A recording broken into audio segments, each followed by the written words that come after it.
Hey guys, what's up? In this video, I'll show you how to see who viewed your Instagram story. Now, this is quite a simple and easy thing to do, so make sure you follow me till the end to get an idea on how you can do this. So quickly open up Instagram and tap on the story that you've just posted. Once you tap on that, you can swipe up to get insights on the story, aka you can view who viewed your story. So as you can see, this account right here has viewed my story. They've also liked the story. And once you tap on the profile, you will see that that is the person that viewed my story. Now, on a business or a professional account, you will also get insights. Once a lot of people view your story, you can see what demographic they are, what age they are.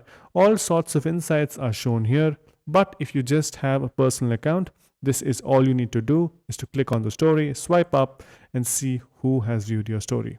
So yeah, that's pretty much it on how you can check who has viewed your story on Instagram. Hope you guys found this video helpful. If you did, make sure you subscribe to the channel, like the video, and also comment down below on what next videos we should make. So yeah, that's pretty much it for this one. Thank you for watching. Bye bye.